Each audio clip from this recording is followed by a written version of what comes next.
This thing starts streaming automatically.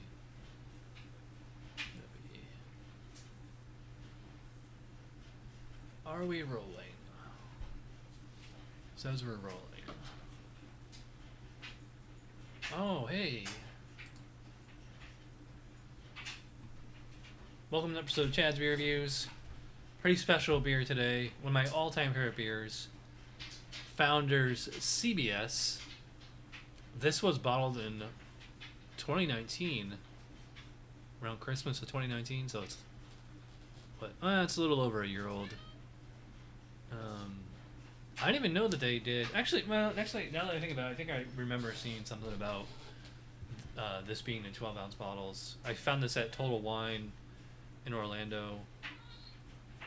I only bought the one bottle. I did not buy the whole 4-pack. I had a 750 ml of this in the fridge. I think I drank over the summer. It was really, really good. So, yeah, this is one of the few beers that, in my opinion, actually improves with age because it just mellows out that alcohol and it really brings out the maple and the bourbon. I mean, you lose a little bit of the chocolate and coffee, but let's see. So, yeah, it's huge bourbon, lots of vanilla. I mean, just smell that barrel. Definitely a mapley kind of smell to it. It has like kind of a pancakes or French toast kind of smell. My cat Leo wants to be in the video. Hey, hi, bud. Very sweet smelling, very clean alcohol. Like it doesn't smell like rubbing alcohol or anything like that. Chocolatey, mapley, vanilla. Just, you know, and what separates this beer from like so many of the imperial pastry stouts that I see on table all the time is like this is like the real deal. I feel like the ones on table are, I mean, they're usually good. They're just not, you know, Hall of Fame good like this beer. So, as far as appearance, you know, super dark brown. And it actually, I mean, for such a strong beer, and, you know, it actually had, like, you know, 2-3 fingers of foam when I poured it. So, and by the way, this bottle's been sitting out for, like, probably a half hour, maybe 45 minutes. It took me a while to get all the green screen, everything ready to go. So, let's dig in here. Cheers.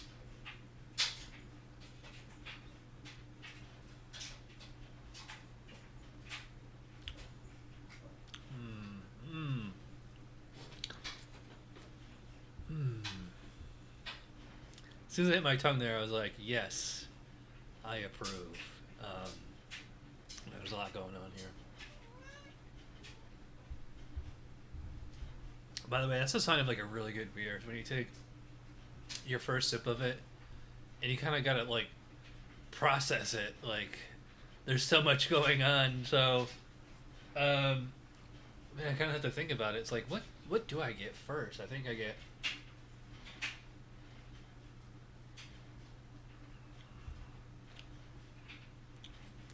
definitely get like a vanilla or kind of milk chocolate flavor up front.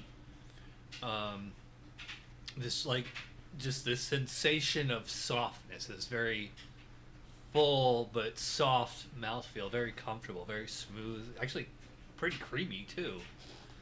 And then towards the middle and the back end, you get like the real like a bourbon flavor, and then like maple, yeah, maple for sure. I think maple's, it's kind of like the sweet up front, like maple, vanilla.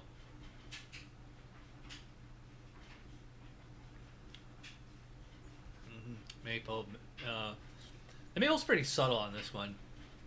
It's kind of like the maple and the wood are kind of on like pretty much the same wavelength, so you know, it's a little bit of a challenge to differentiate them.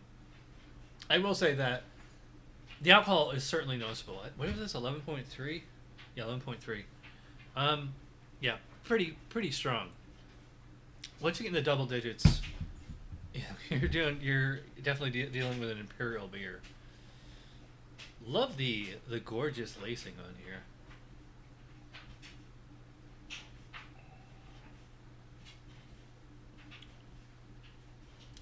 There is definitely the background is kind of bitter. It's like kind of like a resiny, piney hop flavor. Plus, you have the coffee in there. The coffee is definitely faded. It's of all the additives to the beer, I think it's probably the most faded. And like I kind of have like an aftertaste of chocolate. It's like all these flavors work so well together. I mean, the chocolate, the maple, the bourbon, the alcohol, like the malts, the hops.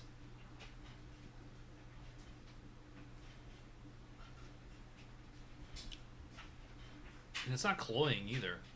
Again, as much as I love 𝓕𝓐𝓬𝓬𝓲𝓷, some of those imperial pastry stouts, they're like so ridiculously sweet. They're actually a little hard to drink.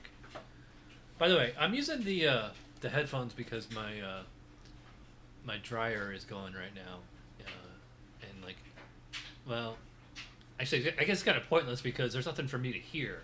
Or I put these headphones on when the laundry's going because I can't hear. Like I have to plug it into my computer if I want to hear music. Plus, I want to do an experiment to see what the sound is like on the headset mic here. So.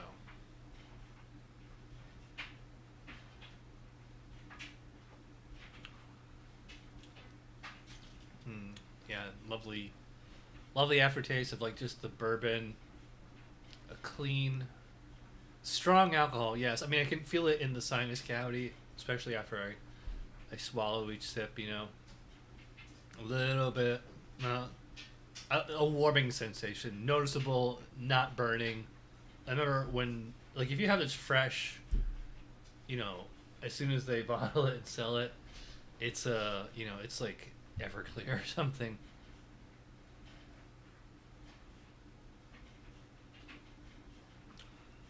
But I will say, I wish I had. I don't think it needed to be quite this warm. This is between cellar temp and room temp right now.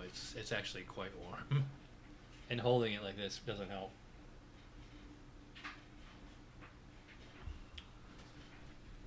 So yeah. And you know what? I think the mouthfeel is like a tad thin. I don't know if I'd go like super full body on this one. 11.3. It's just kind of expected that you would have such a big full mouthfeel on such a strong beer. But I'd say, I mean, it's like whatever like the max mouthfeel is, like drop it down one notch or 1 point or whatever. Yeah, this is really good beer. I'm probably gonna go 4.5 out of 5 on Untappd for this one. It's tasty. It's just so well crafted. It's really for such a strong beer. It's really drinkable. I think it's aged pretty well.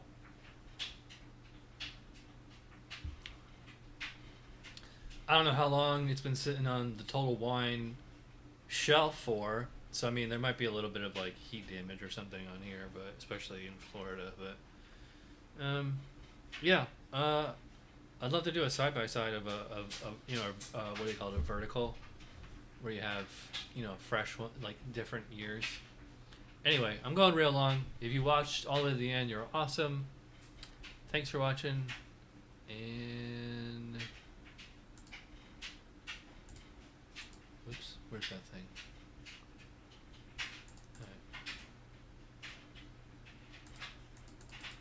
Now I know why it's not showing. Let's try that again. Where's my YouTube reminder? Where's my Instagram reminder? Where's my Facebook reminder? I must have moved the... Alright, I'm rambling.